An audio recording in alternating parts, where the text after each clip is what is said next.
much expenses you can do as DIY. Maybe you don't believe me that my brother spent only 30,000 pesos, and it's $535 in the US. And of course, if you know this, it's very cheap.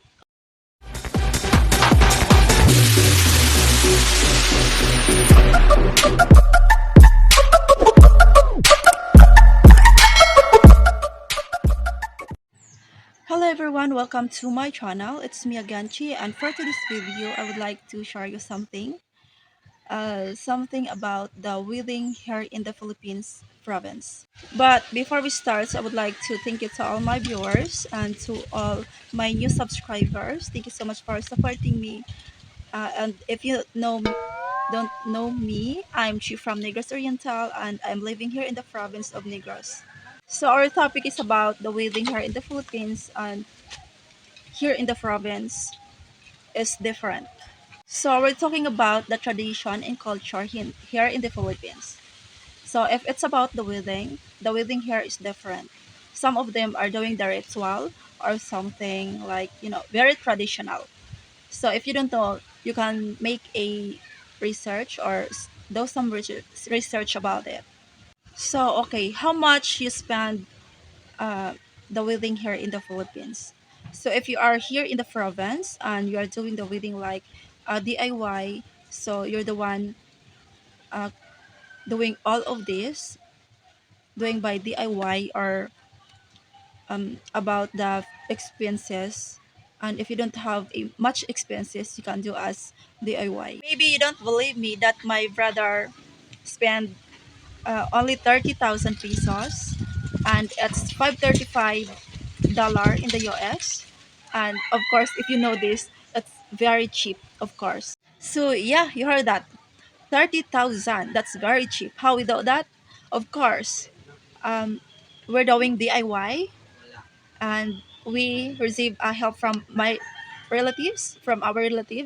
So my uncle give us a rice for the wedding, and the other thing is, uh, we are Filipino and we are very generous. So we help each other, and the wedding is very simple.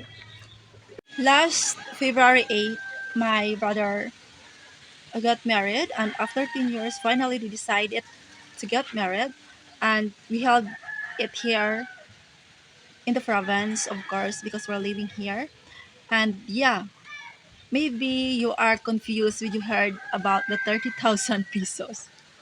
So I help them because I want them to uh, get married.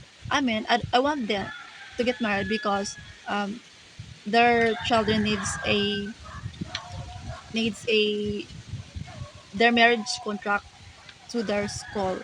I mean, some of the so their children need a marriage contract because that's one of our requirements in school.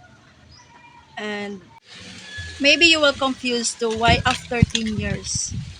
And yeah, because of the poverty, we need to my brother has you need to earn money for that. And of course they don't think about that, the wedding, as long as they're living together.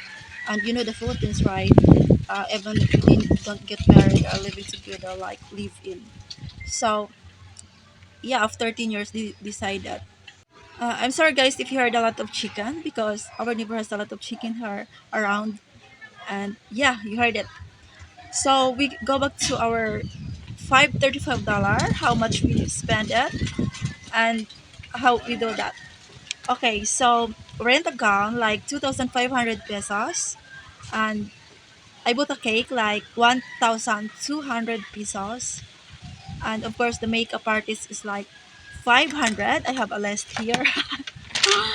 500, and I ordered the balloons for like 400. And of course the my sister and my cousin help us for the decoration. We make a DIY decoration, and I will show you the clip because I have a short clip on that wedding. And yeah, it's very simple like birthday. The important is to get the papers, their marriage contract after a week. So they pay a Sinumar like 620. The Sinumar here in the Philippines is like 620 pesos, and the preacher in the church like um, they pay 2,000 pesos, and the rest of that I I think they spend like more than 10,000 for the the things that we need here, like decoration, makeup, or gowns, and the cake or something, and the rest of that is for the food. So how we do that about the food? So they bought a two pigs and the chicken, and we have we bought a one turkey, and the important is the sponsor. So the important for us is the visitor has a food or else the sponsor, like we call it ninang or ninong. So they have the food, and so the wedding is not civil, guys. It's a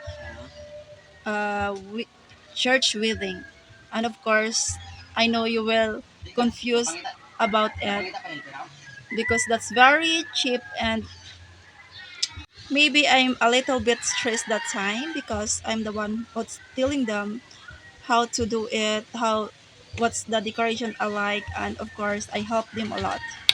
And maybe you will ask me why I help them. I help them because that's our Filipino culture. We are very generous.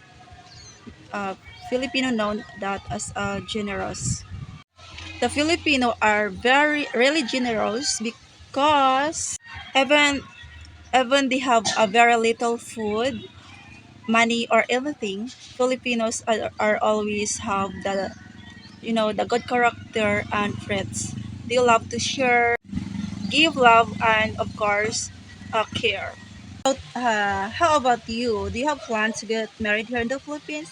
If you have plan, there is no problem because the wedding here is different and cheap. But it's depend to your girl if you are, you know, if she's willing to do that in that way. Of course, you're lucky. But sometimes, of course, the generation now is different than before. But my brother and sister-in-law are living for almost 10 years, so it's okay for them that the wedding is simple. Maybe if you're having here a Filipina, you have to ask here if what she wants to her wedding. And of course, maybe she's not doing this time, but for me it's okay.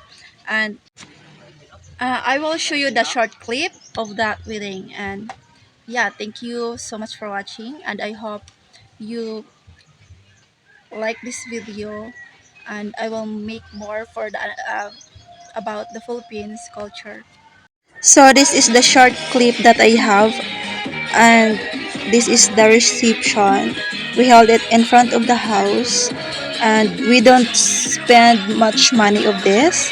We spend more time to make this. So yeah, and look at that. Even this is very simple. Look at the face of the people. They are very happy and enjoy the simple things. And this is the food we prepared, arroz de valenciana. And this is the roast turkey and the roasted pork. So yeah.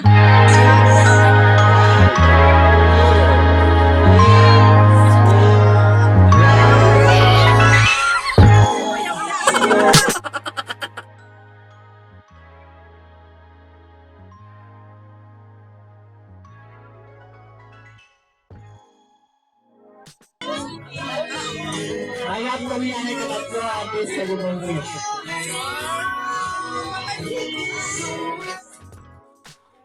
Ang cake na sobrang sa inyong katami sa inyong group na. Kamaw. Okay.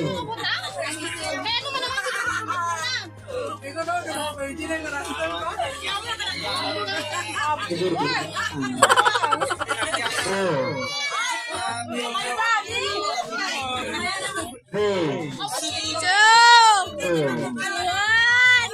Ako na.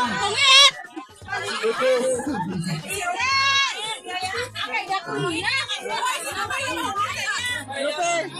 Sige, Ano na ka mo kikis-ikis? Dali ako mo. ano yung sa outside mo? Yay!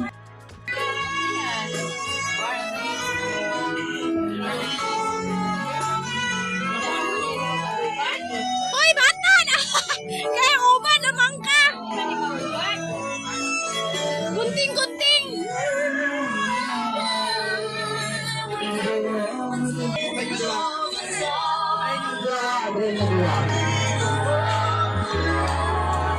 Sige, gusto na. Sige, umod na.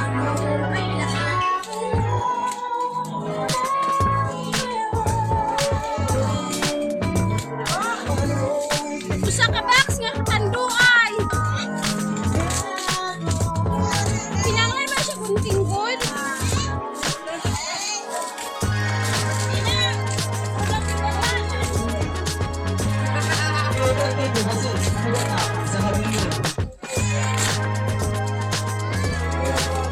Naglan plato. Yehe!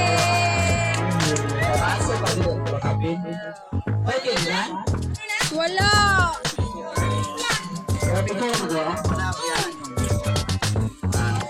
Sige, 3. Hoy, bata! 3, 2, 1. 3, 2, 1. Manong! Ah.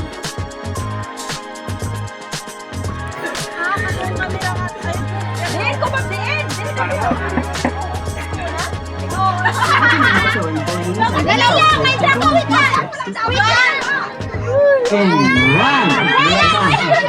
Patuloy na ito. Patuloy na ito ang bracket. Patuloy. Sige. Uno.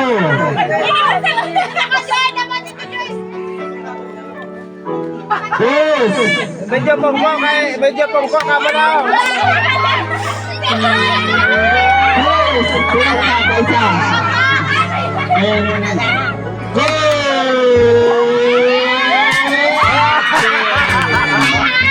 Sige.